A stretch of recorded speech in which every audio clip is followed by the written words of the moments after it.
Hello friends and welcome back. हमारे इस channel में आप सबका फिर से स्वागत है दोस्तों। फ्रेंड्स, हमने अपने पिछले वीडियो में शुरुआती इंट्रोडक्शन आपको दी थी अबाउट डिजिटल इलेक्ट्रॉनिक्स। हम बात कर रहे थे कंटिन्यूअस वेव फॉर्म्स की और साथ ही साथ हमने बात की थी डिस्क्रीट फॉर्म्स की। कंटिन्यूअस वेव फॉर्म्स यानी वो वेव फॉर्म्स या वो वैल्यूज जो कंटिन्यूअसली टाइम के साथ साथ हर पॉसिबल वैल्यू लेती रहती हैं and then again on the reverse side वही वैल्यूज लेती रहती हैं। यानी अगर हम इसे एक्स वाई क्वाड्रेंट पे देखें तो कुछ इस तरह की वेव जिसे नाम दिया जाता है साइन वेव। ये तो होती है दोस्तों जो है, जैसे हम बात कर चुके हैं, कंटिन्यूअस वेव फॉर्म, यानी एक ऐसी क्वांटिटी जो जहां से शुरू होती है किसी जीरो से, बिल्कुल शुरुआत में पीक से लेकर तक ये सारी की सारी पॉसिबल वैल्यूज जो ले सकती है उनको लेती है, वो पॉसिबल वैल्यूज अडॉप्ट करती है, किसी पीक तक पहुंचती है और फिर कंटिन्यूअसली लगातार डिप होती है, अगेन एक पैरामीटर्स का जीरो को टच करता है and then it again on the reverse side goes down and then up and so on. Continuously लगातार चलती रहती है। ये थी कंटिन्यूअस वेव फॉर्म। और फिर हमने बात की थी डिस्क्रीट वेव फॉर्म्स की। डिस्क्रीट का मतलब वो वेव फॉर्म्स जो किसी एक पर्टिकुलर टाइम पे एक फिक्स्ड सेट ऑफ वैल्यूज ले सकती है। उदाहरण के तौर पे हमने आपको बताया था एग्जाम्पल सूरज उगने का, यानी जब सूरज उगता है तो कैसे धीरे धीरे रोशनी बढ़ती है, दिन के टाइम पीक पर पहुंचती है, शाम होते होते कम हो जाती है। लेकिन डिस्क्रीट का एग्जाम्पल देते हमने आपको बताया था लाइट बल्ब का एग्जाम्पल कि जब हम स्विच ऑन करते हैं तो धीरे धीरे रोशनी नहीं आती बल्कि एकदम से अपनी पीक वैल्यू को अटेन करती है। जितनी देर स्विच ऑन है उतनी देर उस पीक वैल्यू पर रहती है एंड देन जैसे स्विच ऑफ होता है वापस zero. Discrete set of values.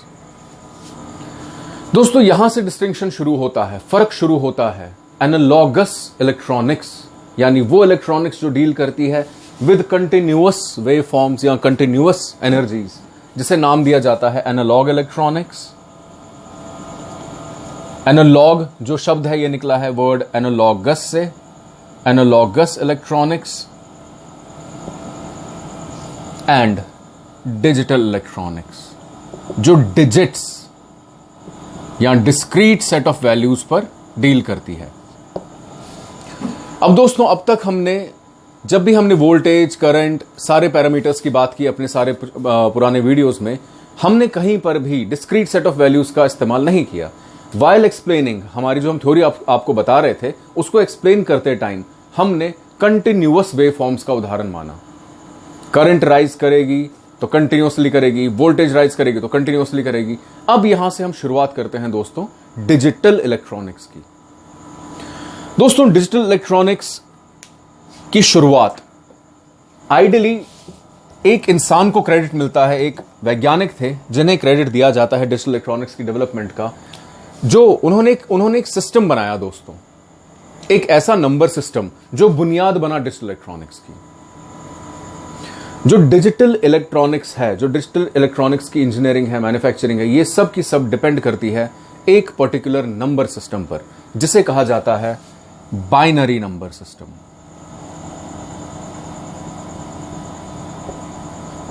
अब दोस्तों ये बाइनरी नंबर सिस्टम क्या है, ये समझने के लिए हमें समझना पड़ेगा लॉजिक किसे कहते हैं।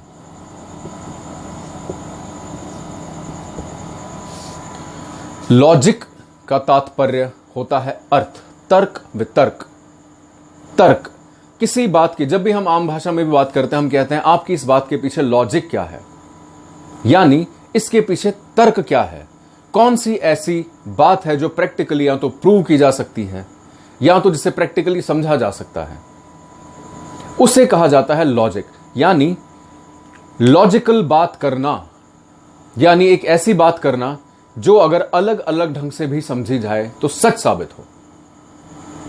इस लॉजिक का इस्तेमाल किया एक वैज्ञानिक ने जिनका नाम था जॉर्ज बूल। जॉर्ज बूल ने 1847 में 1847 में एक किताब लिखी थी दोस्तों, the mathematical analysis of logic, कि लॉजिक होता क्या है। लॉजिक आमतौर पर फिलॉसफी से कनेक्टेड माना जाता था, एब्स्ट्रैक्ट चीजों से माना जाता था, लेकिन ये लॉजिक होता क्या है अगर हम मैथ्स की बात करें उन्होंने एक मैथमेटिकल सिस्टम रिप्रेजेंट करने की कोशिश की टू डिफाइन लॉजिक। लॉजिक का मतलब अगर कोई काम होगा तो उसका एक पर्टिकुलर रिजल्ट होगा, अगर ऐसा होगा तो वैसा होगा।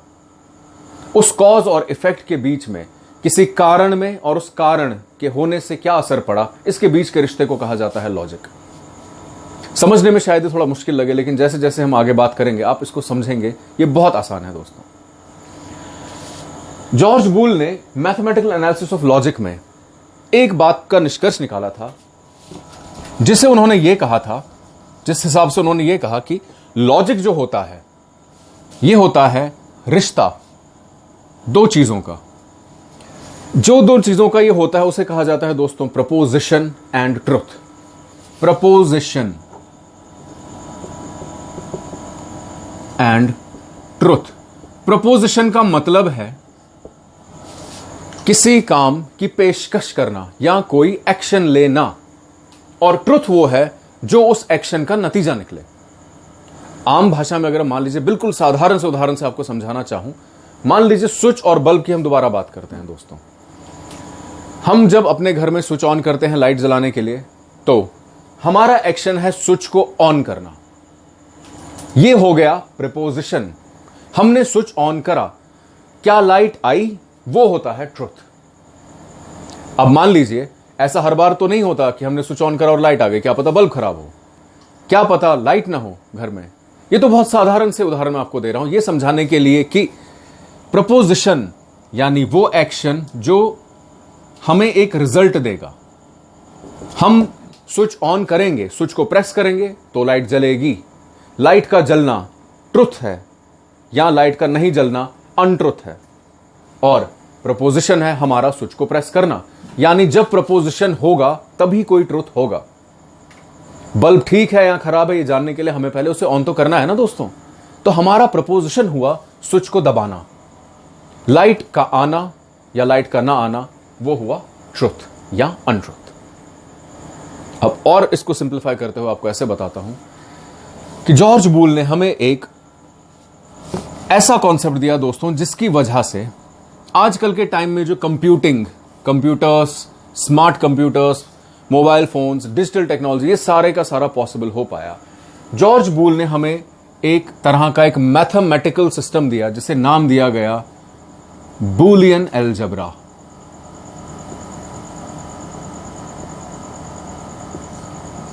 Boolean algebra binary number system पर बेस्ड है। अब बाइनरी नंबर सिस्टम क्या है दोस्तों, देखिए ध्यान से।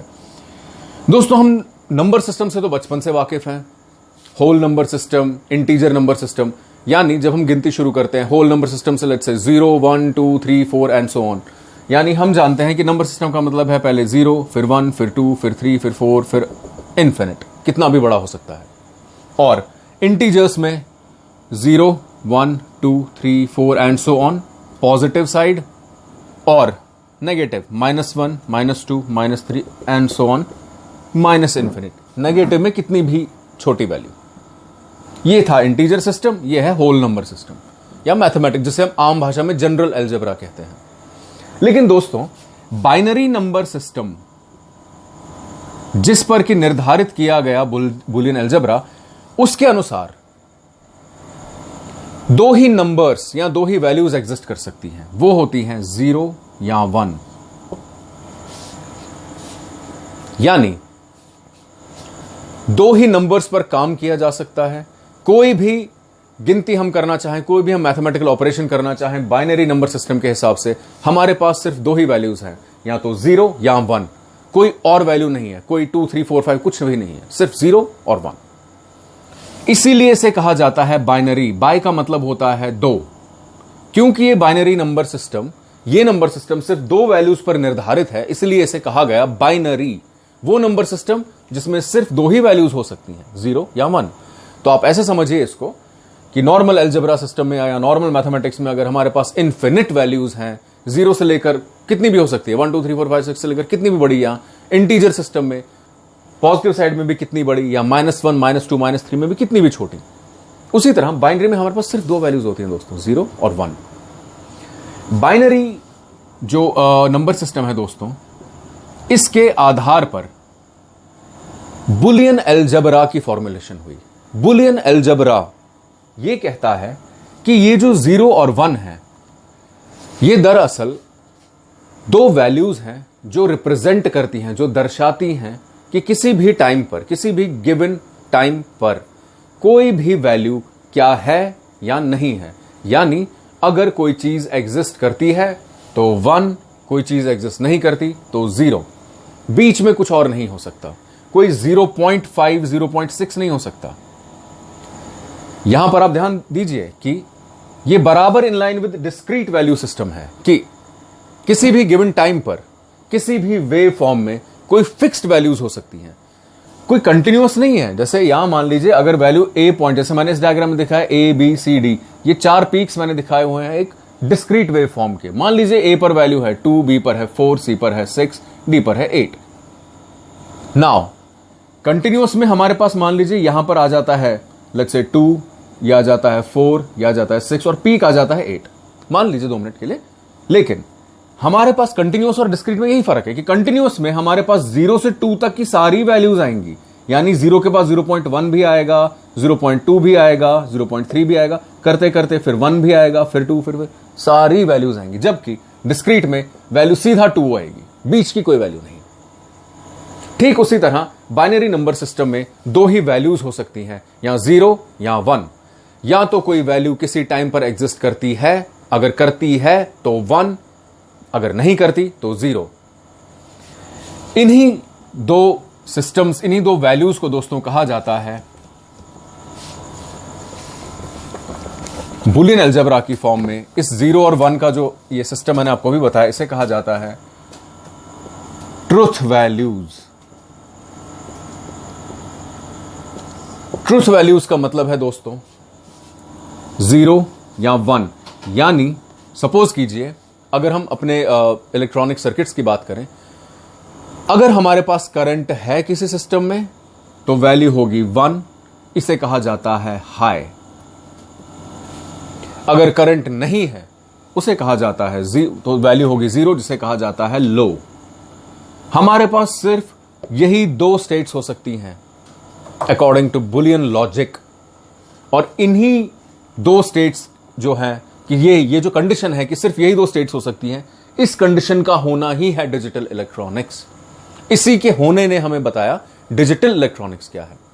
यानी किसी भी सिस्टम में, किसी भी सर्किट में एक गिवन टाइम पर या तो कोई वैल्यू है या नहीं है। ऐसा नहीं हो सकता कि कोई वैल्यू है भी बट नहीं भी है। यानी 0 और 1 के बीच में कोई 0.1, जैसा मैंने अभी बताया 0. इंटरमीडियरी, बीच की कोई वैल्यू नहीं होती, सिर्फ 0 और 1। दोस्तों यह समझना आपके लिए बहुत जरूरी था। अब इस 0 और 1 के बीच का रिलेशनशिप है क्या, कैसे ये लो और हाई वैल्यूज होती हैं, कैसे इनके आपस में मैथमेटिकल इक्वेशंस बनाई जाती हैं, उसी को कहा जाता है दोस्तों बुलियन अलजेब्रा। और इस बुलियन अलजेब्रा के ऊपर सारी की सारी डिजिटल इलेक्ट्रॉनिक्स डिपेंड करती है। बुलियन अलजेब्रा के हिसाब से अगर देखा जाए तो 3 तरह के दोस्तों फंक्शंस होते हैं। इन 3 फंक्शंस को कहा जाता है, पहला कंजंक्शन, दूसरा डिसजंक्शन और तीसरा नेगेशन। सुनने में आपको ये शायद थोड़ी भारी भरकम टर्म्स लगे दोस्तों, कि ये शायद आपको लगे कि बहुत डीप की थ्योरी है, लेकिन ऐसा नहीं है। ये बहुत सिंपल कॉन्सेप्ट्स हैं। कंजंक्शन का मतलब है सबका होना। यानी आप इसको आम भाषा में ऐसे समझिए, मान लीजिए मेरे पास ये मैंने 2 चीजें, 2 ऑब्जेक्ट्स, 2 पेन अपने हाथ में पकड़े हुए हैं। अगर मैं कहता हूं ये दोनों पेन्स मेरे पास हैं, दोनों हैं, तो वो बन जाता है कंजंक्शन, ये दोनों है। डिसजंक्शन का मतलब है या तो मेरे पास ये है या तो मेरे पास ये है। एक टाइम पर मेरे पास ये दोनों नहीं है, या तो मेरे पास ये हो सकता है या तो ये। और नेगेशन का मतलब है मेरे पास ये दोनों ही नहीं है। यानी किसी एक, ये तो मैंने बहुत ऑर्डिनरी सा आपको एग्जांपल दिया दोस्तों, इसी चीज को जब हमने इलेक्ट्रॉनिक्स में अप्लाई किया तो ये साइंस बना कि हमारे पास एक पर्टिकुलर टाइम पर या तो दो, अगर हम सर्किट्स की बात करें, दो सर्किट्स में या दो स्विचेस में करंट चल रही है, अगर दोनों में चल रही है तो उसे कहा गया कंजंक्शन। अगर दोनों में से किसी एक में, जिसे हम कहते हैं या तो इसमें या तो उसमें, ईदर इन दिस और इन दैट, उसे कहा गया डिसजंक्शन। और अगर दोनों में नहीं है तो उसे कहा गया नेगेशन।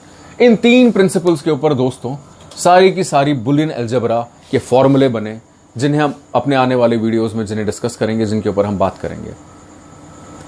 बहरहाल आपके लिए ये कॉन्सेप्ट समझना, ये थ्योरी समझना बेहद जरूरी था, क्योंकि इसी कॉन्सेप्ट, इसी थ्योरी के चलते हम अपने अगले वीडियो में ये डिस्कस करेंगे कि लॉजिक गेट्स क्या होते हैं, उनका आपस में रिलेशनशिप क्या होता है और कैसे डिजिटल इलेक्ट्रॉनिक्स का सारा मैकेनिज्म बना है।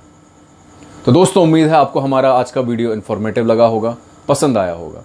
आपके मन में कोई भी दुविधा हो, कोई भी प्रश्न हो तो नीचे कमेंट्स में जरूर लिखिए, उसका उत्तर देने में हमें बहुत खुशी होगी। कृपया हमारे चैनल को लाइक और सब्सक्राइब जरूर कीजिए। Thank you.